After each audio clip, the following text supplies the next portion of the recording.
اللہ تبارک و تعالی آج کے دن کی برکات ہم سب کو عطا فرمائے۔ آج کی جمعۃ المبارک کی گفتگو کا موضوع ہے مومن وہ ہے جسے لوگ امین سمجھیں۔ آج سے 2 روز قبل 9 دسمبر کو عالمی سطح پر اینٹی کرپشن کے نام سے ایک دن منایا گیا، جس میں ہر ایک کی یہی آواز تھی کہ معاشرہ بدامنی سے، بددیانتی سے اور خیانت سے پاک ہونا چاہیے۔ ہر ایک یہ خواہش کرتا ہے کہ اس کے ساتھ دھوکہ نہ کیا جائے، فراڈ نہ کیا جائے۔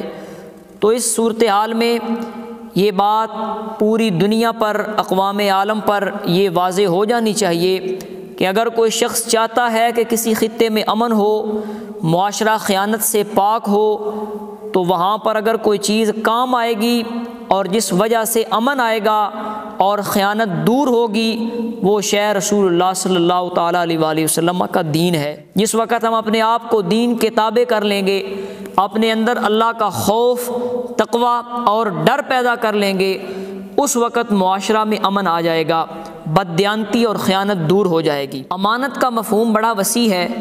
عموماً ہم سمجھتے ہیں کہ کسی کے پاس ہم نے 1000 روپیہ امانت رکھا اور جتنی مقررہ مدت تھی اس کے بعد اس نے وہ 1000 روپیہ ہمیں سلامتی کے ساتھ واپس کر دیا، تو یہ شخص امانت دار ہے۔ یقیناً یہ بات بالکل 100% درست ہے کہ ایسا شخص امین ہے، امانت دار ہے۔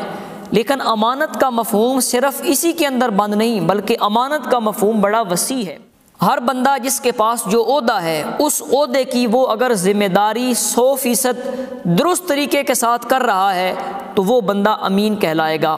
اگر استاد اپنے شاگرد کو دیانتداری کے ساتھ پڑھاتا ہے اور ان کی تربیت کے جتنے مراتب اور لحاظ ہیں ان کو وہ مد نظر رکھتا ہے تو وہ اس شعبہ میں امین ہے۔ حدیث شریف میں ہے، رسول اللہ صلی اللہ تعالیٰ علیہ وآلہ وسلم نے فرمایا، الا وکلکم راع وکلکم مسئول عن رعیتہ، او کما قال علیہ السلام، فرمایا سنو، تم میں سے ہر ایک نگہبان ہے اور سربراہ ہے، اور ہر ایک سے اس کی رعایا کے بارے میں قیامت کے دن پوچھا جائے گا۔ تو استاد اپنے شاگردوں پر امین ہے، اس سے، اس کے شاگردوں کے حوالہ سے، ان کی تربیت کے حوالہ سے پوچھا جائے گا۔ قاضی اپنی کرسی عدالت کے حوالہ سے امین ہے، اس سے قیامت کے روز اس کرسی عدالت کے حوالہ سے پوچھا جائے گا۔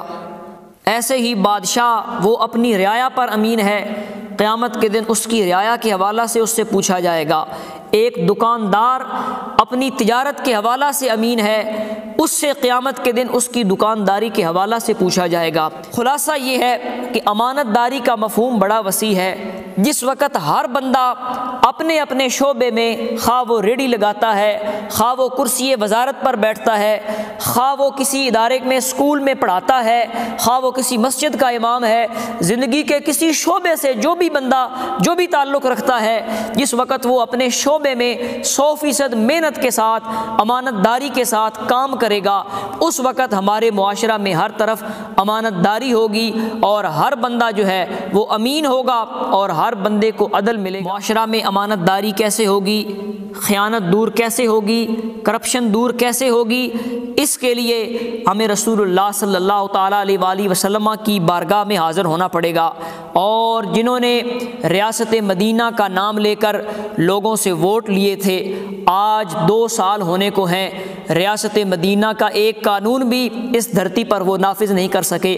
تو میں اس موقع پر کہتا ہوں کہ جو اس ملک کو کرپشن سے، بدامنی سے پاک کرنا چاہتے ہیں، تو فقط زبان سے نو کرپشن، سے نو کرپشن، یہ زبان سے کہنے سے ملک سے کرپشن دور نہیں ہوگی، بلکہ محمد الرسول اللہ صلی اللہ تعالیٰ علیہ وآلہ وسلم کے دین کو عملی طور پر نافذ کرنا ہوگا۔ آؤ وہ واقعہ سنو۔ رسول اللہ صلی اللہ تعالیٰ علیہ وآلہ وسلم ایک مرتبہ بازار تشریف لے جاتے ہیں، سکول کی نصاب کی کتابوں میں یہ بات موجود ہے۔ حضور صلی اللہ تعالیٰ علیہ وآلہ وسلم مشاہدہ فرماتے ہیں کہ لوگ کس انداز سے لین دین کر رہے ہیں، کاروبار کر رہے ہیں۔ ایک شخص کو رسول اللہ صلی اللہ تعالیٰ علیہ وآلہ وسلم نے دیکھا کہ وہ غلہ بیچ رہا ہے۔ حضور علیہ الصلوۃ والسلام نے اپنا دست مبارک اس کے اندر ڈالا تو نیچے سے آپ کے ہاتھ مبارک کو نمی محسوس ہوئی۔ اندر والا غلہ جو ہے وہ گیلا تھا اور اوپر خشک تھا۔ سنو معاشرہ میں امن کیسے آئے گا، معاشرہ سے بددیانتی، خیانت اور کرپشن کیسے دور ہوگی۔ حضور علیہ الصلوۃ والسلام نے اس غلہ بیچنے والے سے فرمایا کہ اے شخص، تو نے یہ کیا طریقہ اختیار کر رکھا ہے؟ اگر تو غلہ بیچنا چاہتا ہے تو یہ جو گیلا غلہ ہے اس کو علیحدہ کر کے رکھ اور خشک غلے کو علیحدہ کر کے رکھ، تاکہ جس نے بھی غلہ خریدنا ہو اس پر یہ بات واضح ہو جائے۔ آج ایک ریڑھی پر فروٹ بیچنے والا، یہ معاملات آپ کے سامنے ہیں، وہ صاف فروٹ اور تازہ فروٹ وہ لوگوں کے سامنے رکھتا ہے اس طرح کہ لوگوں کو دکھائی دے، اور گندا حصہ وہ اپنی طرف چھپا لیتا ہے، اور جس وقت گاہک لینے کے لیے آتا ہے تو وہ بڑی صفائی کے ساتھ اس طرح اٹھا کے وہ ٹوکری میں ڈال دیتا ہے۔